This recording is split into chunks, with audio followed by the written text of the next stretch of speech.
click subscribe to Proper English Online for more real English conversations with native speakers every week. Like my lessons? Support me on Patreon. Patrons can download every worksheet for every lesson. Hey guys, this is Lee from Proper English Online, and this is the worksheet video for Intermediate Lesson 12, a university entrance interview. So in this lesson, we're going to learn some phrases to talk about work or study experience. And this could be very useful if you're doing a job interview. Also, we're going to learn some stress and weak sounds in those phrases so you can sound more natural. And also, we will learn some various other phrases that we heard in the conversation. So, before we get started, let's go to your PDF worksheet. On the first page, you'll see we have the listening script. And as you'll see, there are quite a few missing words. I'd like you to listen to the conversation again, trying to fill in these missing words. All right, so listen again as many times as you like, fill in those words, and then when you're ready, we'll come back and take a look at this vocabulary in more detail. So, fill in those missing words, and I'll see you in a bit. So, I wondered if you could tell us a little bit more about your time at St. Cecilia's Secondary School. You were the counsellor there for 5 years, that's correct? Yes, I've got quite a few details about it on my CV. Yes, indeed. I just wanted you to talk us through your time there and give us a bit more insight into what you did. Of course. Well, first, the school is fairly large. We had over 900 students from 11 to 18 years old, and it was my responsibility to work with students who we had concerns about. We dealt with a wide variety of quite difficult behaviour, as you would expect. Some students who were not attending school regularly, bullying. Some students had family issues. This was really challenging work. I admit that I found it very hard at times, but it was important that I could help the students to deal with these issues and overcome the problems they faced. And that was very rewarding.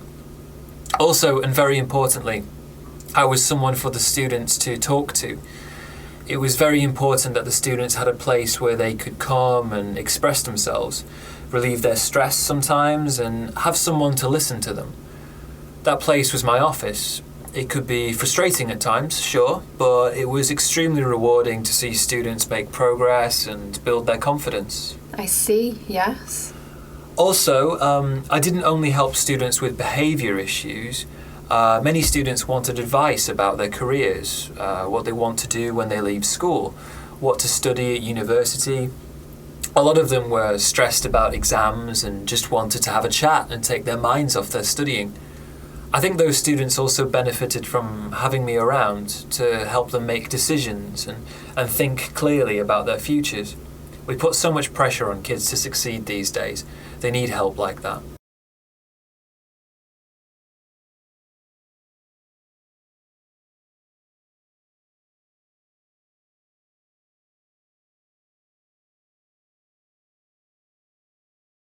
Okay guys, hopefully now we've filled in those missing words. So now let's take a look at some of the expressions we heard in the conversation. So firstly, we heard these expressions here. It was extremely rewarding. It could be frustrating at times. We dealt with a wide variety of blah, blah, blah, blah, blah. I admit that I found it very hard at times. That was very rewarding. It was my responsibility to. And it was important that I could. Now we heard the speaker use these in this interview for university. They were talking about their work experience and used all these phrases to talk about what they have done in their career so far. So these phrases, we can divide them into maybe 3 categories. First one is talking about responsibilities. The next one is talking about positive things, good things. And the last one, talking about difficult things. Now, I'd like you to match these phrases again with these 3 categories. So which ones are talking about responsibilities, which ones are talking about good things, positive things from a work experience, and which ones are talking about more difficult things, difficult experiences.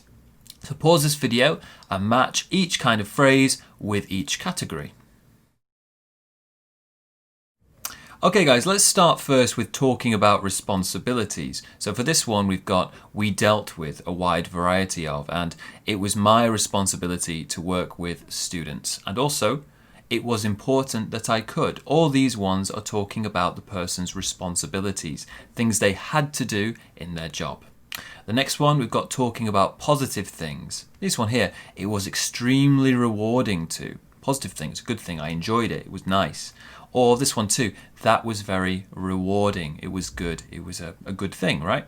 And the last one, talking about difficult things, it could be frustrating at times, or I admit that I found it very hard at times.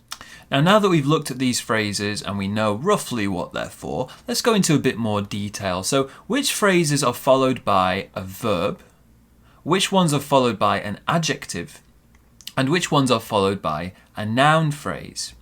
Also, let's think about the pronunciation. So which words are stressed in the phrases, and are there any weak sounds, any schwa in the phrases? So let's pause this video, look at those phrases again. What type of language comes after each phrase? Is it a verb, an adjective, or a noun phrase?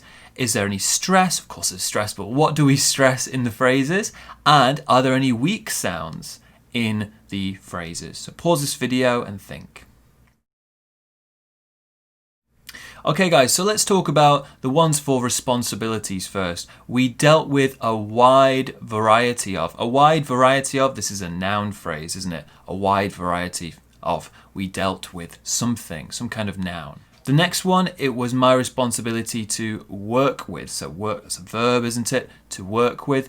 And the next one, it was important that I could help the students, again a verb. So it was my responsibility to verb, it was important that I could verb, and we dealt with, or I dealt with, a noun phrase. Now how about a pronunciation? So firstly, we dealt with a wide variety. We dealt with a wide variety of. So for this one, small stress on dealt, but big stress on a wide. So some kind of noun phrase will have the biggest stress. We dealt with a wide variety of. A wide variety of just means many different things. It's also quite a useful phrase. Now the next one, it was my responsibility to. It was my responsibility to. It was my responsibility to. So we have a small stress on the I in responsibility. It was my responsibility to work. Also probably a stress on the verb there. But with to in this case, it's not a weak to. It's a regular to, because we have work. To work, to work. So with an oo sound, that matches well with a W sound. To work, to work, to work, to work is easier. It was my responsibility to work.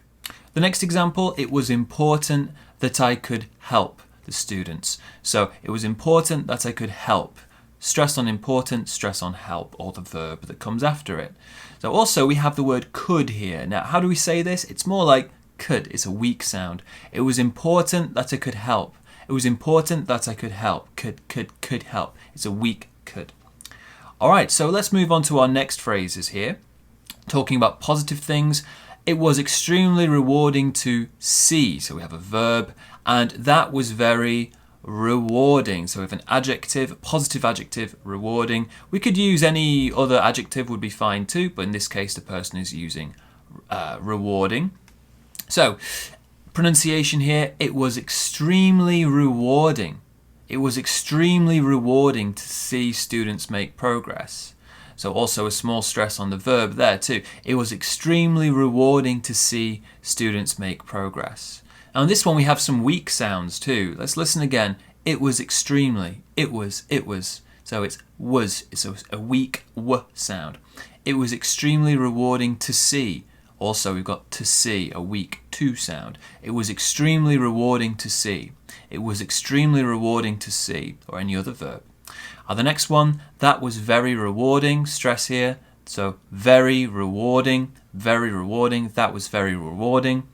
Now our pronunciation too, any weak sounds? Yes, once again we've got was, that was very rewarding, that was very rewarding. Now, in our next examples, we have the negative things or the difficult things.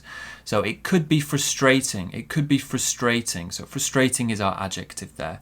It could be frustrating at times. It could be difficult at times. It could be hard at times. It could be any other kind of negative adjective. Now the next one, I admit that I found it very hard. As sometimes, again, it's another adjective. So I found it, by the way, just means I thought it was. I found it very difficult. Now, let's look at our pronunciation. So it could be frustrating at times. It could be frustrating at times. We're putting the stress on the adjective. But also we have could, and is it a strong sound? No, it's more of a could. It could be. It could be frustrating. It could. Now don't worry too much about getting the sound right. The important thing is the stress on frustrating. It could be frustrating. It could be frustrating. And the next one, I admit that I found it very hard at times. I admit that I found it very hard at times. What happens with that here? It's more that. I admit that I found it. I admit that I found it. That I. Okay, so for these phrases here, we've got lots of stress and weak sounds. Now, let's try and practice using them now. Let's think about your last job or work experience, or it could be studying too for that matter. Now, let's think about what responsibilities did you have? What was difficult? And what was good about it? I'd like you to use the phrases we've just talked about to talk about your own work experience. Now again, as I said, we could use these phrases in a job interview. So let's imagine you're having a job interview. How could you talk about your work experience using these phrases? So pause this video, use those phrases to talk about your own work experience. Okay guys, now hopefully we've practiced using those phrases to talk about your work experience, but now let's move on to some other phrases we heard in the conversation. So we heard the speaker say, talk us through your time there, this expression, take their minds off their studying, give us a bit more insight into, benefited from, and this one, put so much pressure on kids to succeed. These phrases, I'd like you to match them with these 5 hints you'll see on your worksheet. So once again, we have our phrases and we have our hints. I'd like you to match the phrases with the hints, and yeah, we'll check together in a minute. So pause this video, match the phrases and the hints. Okay guys, so let's take a look at these phrases now. So which one meant to explain? It was this one. Talk us through your time there. To talk you through means to explain. Talk someone through, talk me through, talk you through, talk us through means to explain.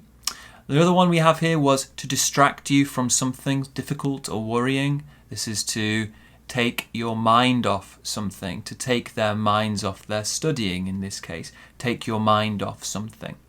The next example was to give more detailed or meaningful information. This was to give us a bit more insight into. Give someone a bit more insight into something means to give more detailed, meaningful information. And the next one, to receive some good results from something, means to benefit from, or benefited from, in this case past tense, benefit from something. The next example we had was to encourage someone very strongly. Seems a bit negative. Put so much pressure on people, and in this case to do something. Put pressure on someone to do something is the form we have here.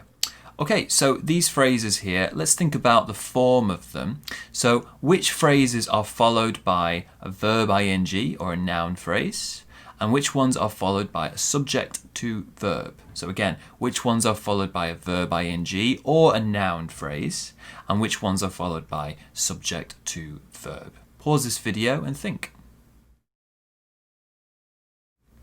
Okay, so let's take a look at the first one we have here. Talk us through your time there. Your time there. It's a noun phrase, isn't it? Your time in this place. Explains something. Now, our pronunciation too, let's have a look. It's talk us through. Talk us through your time there. Talk us through your time there. Small stress on talk, big stress on through. Now the next one was to take your minds off their studying. It's another noun phrase, isn't it? Take your minds off something. Now pronunciation, take their minds off. Take their minds off. Big stress on minds. Again, take your mind off. Take my mind off. The next one. So give us a bit more insight into what you did. It's another noun phrase, or what you did. Give us a bit more insight into something. Our pronunciation, give us a bit more insight. Give us a bit more insight into what you did. Next expression was benefited from having me around. Once again, it's an ing. Benefited from verb ing. Benefited from doing something, or benefited from a noun phrase too, like benefited from something is also okay. So pronunciation, benefited from having me around. Benefited from having me around. So big stress on benefit, small stress on the verb. Benefited from having me around. Now the final example. So we put so much pressure on kids to succeed. This one we said before, it's subject to verb. Put pressure on someone to do something. Put pressure on something to do something. Okay? In this case, kids, young people, to succeed. Now pronunciation, we put so much pressure on kids to succeed. We put so much pressure on kids to succeed. All right, guys, well done. All right, so we looked at some different expressions we heard in the conversation, and I really hope this was a useful lesson for you guys. We'll have some more intermediate lessons coming very soon. I've been Lee from Proper English Online, and I'll see you guys next time. Thanks for coming. Bye.